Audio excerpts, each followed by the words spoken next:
Halo,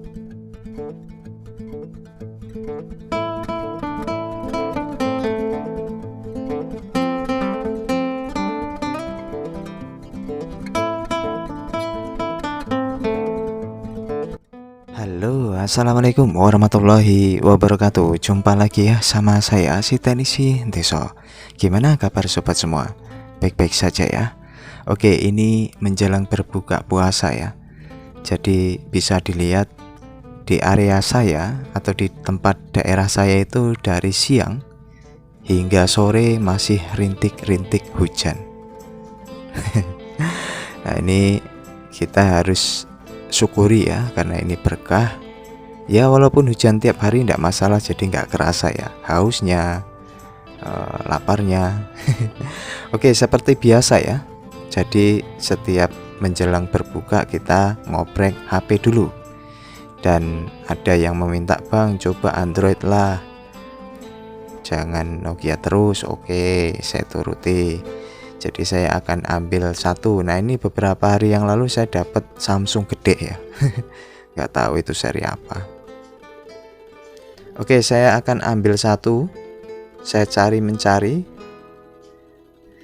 Ada yang meminta Asus ya. Saya akan coba cari. Oke, ini Asus. Wah, ini dia. Ini Asus, kelihatannya Zenfone C ya. Jadi dulu itu banyak penggunanya HP ini. Oke, apakah HP ini masih bisa diselamatkan? Kita akan bahas bareng-bareng ya. Ya, ini adalah Asus Zenfone C atau nomornya itu Z007. Saya akan coba cas. Walah, ya jelas nggak bisa lah. Ini kan HP rongsokan atau HP rusak. Ada aja ini saya ini. Ya, siapa tahu ya, hoki. Ya, saya cas tidak mau, apalagi dinyalakan juga tidak mau ya. Oke, ini sudah kita coba cas, nyalakan, tidak mau. Ya jelas HP rusak. Dan ini saya beli di angka 25.000 ya.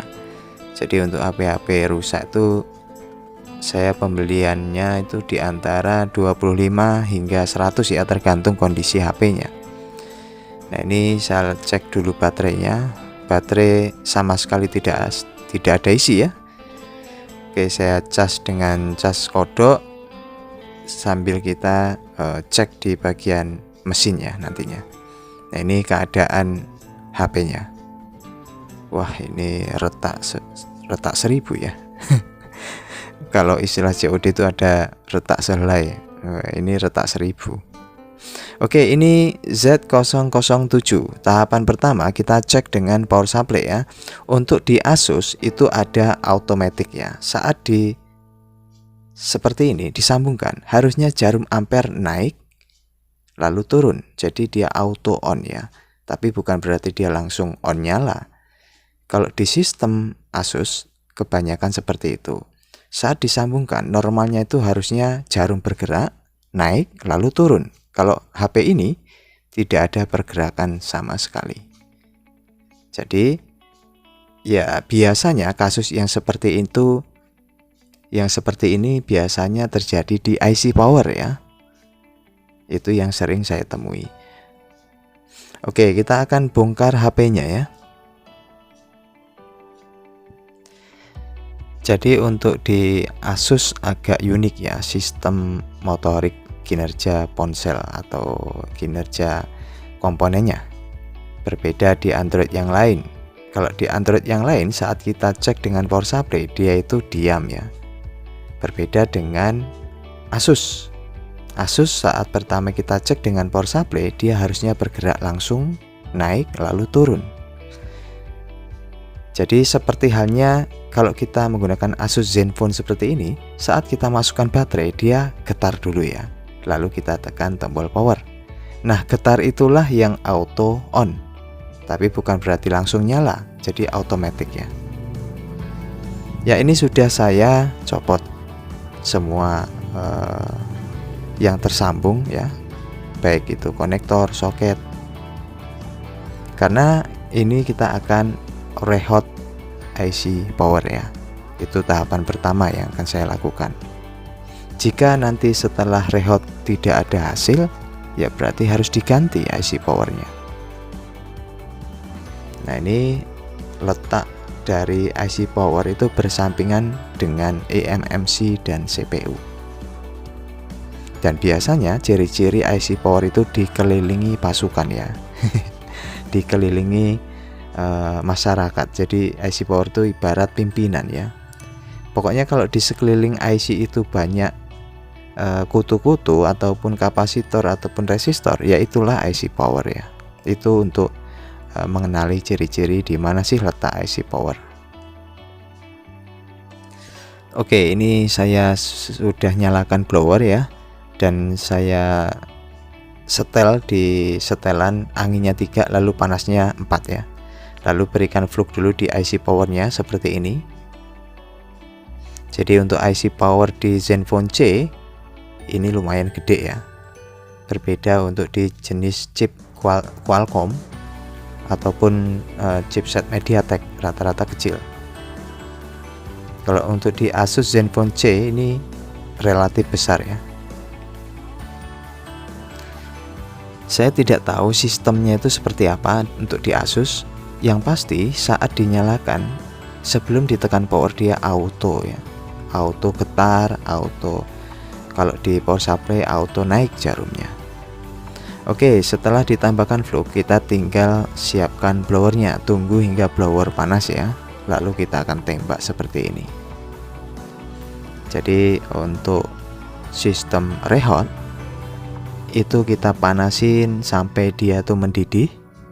Setelah mendidih kita senggol sedikit ya, kita goyang sedikit IC-nya. Ya, tunggu hingga dia itu bisa kita goyang ya. Itulah yang dinamakan rehot. Jadi rehot itu memanasi ulang. Tujuannya apa? Supaya korosi yang ada di kaki yang mengakibatkan tidak tersambungnya pin yang ada di IC itu menjadi tersambung ya setelah kita rehot. Nah, ini sudah bisa saya goyang dengan goyangan inul ya. Biar lebih hot. Oke. Ya, ini sudah selesai saya rehot. Oke, lalu ya jangan langsung diberikan thinner ya, jangan langsung dibersihkan. Tunggu dulu hingga dia itu dingin, kurang lebih 1 hingga 2 menit ya. Pokoknya dia sampai dia itu ya hangat-hangat lah, kalau nggak dingin. Lalu setelah dirasa dingin ya bersihkan.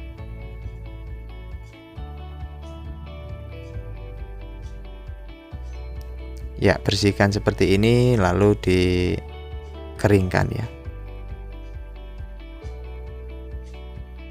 Nah, ini sudah kita rehot dan kita akan cek dengan power supply bagaimana hasilnya.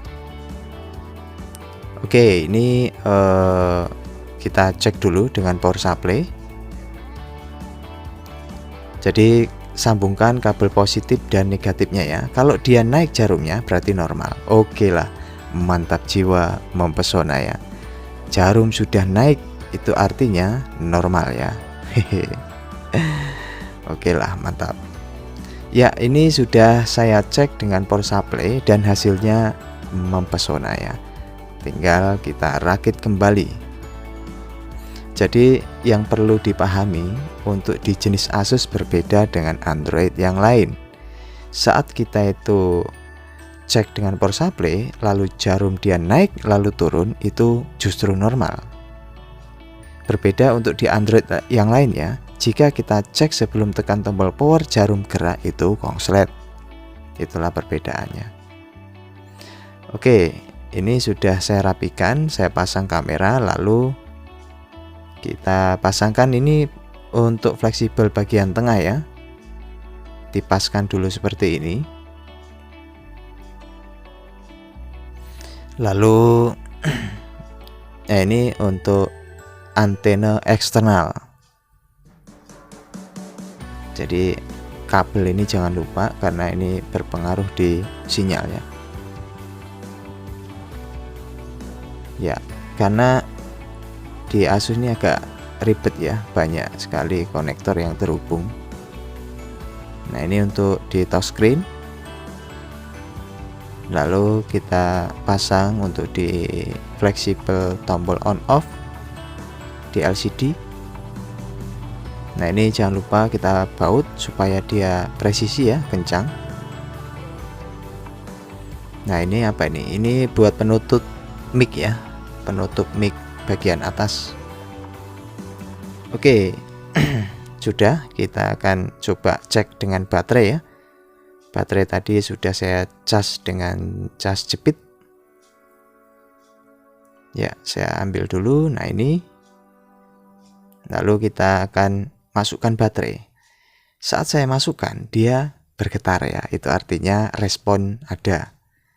Shoot, getar, lalu kita tekan tombol power. Itulah normalnya di Asus ya. Ya, ini saya sambil cas dulu. Lalu saya tekan tombol power. Alhamdulillah. Muncul Asus ya. Intriguable. Apa itu? Bacaannya nggak jelas. Saya ini kurang begitu mahir ya bahasa Inggris ya, maklumi saja. Of incredible. Apa artinya guys? Yang pintar bahasa Inggris coba deh tulis di kolom komentar apa itu artinya. Asus of incredible. Oke, ini sudah nampil ke menu dan ya seperti kita lihat ya, karena ini memang touchscreen-nya pecah. Namun alhamdulillah ini HP sudah hidup kembali ya, sudah terselamatkan dan tinggal diganti touchscreen-nya. Namun permasalahan touchscreen saya tidak ada guys. Itu permasalahannya. Apakah ini harus dituntaskan? Kalau iya, nanti saya akan cari dulu touchscreen-nya ke kota supaya nanti malam bisa dilanjut kembali ya. Nah, ini pada intinya kasus untuk di IC power udah selesai ya. Tinggal sekarang ini ya, ini touchscreen-nya ambiar. Sentuhnya juga ambiar ya. Ya, ini saya akan carikan dulu lah untuk di touchscreen-nya. Ini sebelum berbuka saya akan meluncur sebentar untuk cari touchscreen-nya, mudah-mudahan ada. Nah, ini kan sebagian bisa, sebagian tidak ya. Yang sebelah kiri itu bisa, tapi yang sebelah kanannya itu ya terlihat pecah seperti itu ya, jadi tidak berfungsi. Oke, ini tidak bisa melangkah lebih jauh karena terkendala touchscreen, dan mudah-mudahan untuk selanjutnya saya akan bikinkan ya. Dan terima kasih atas supportnya ya selama ini, dan tetap semangat dan selamat berbuka puasa. Assalamualaikum warahmatullahi wabarakatuh.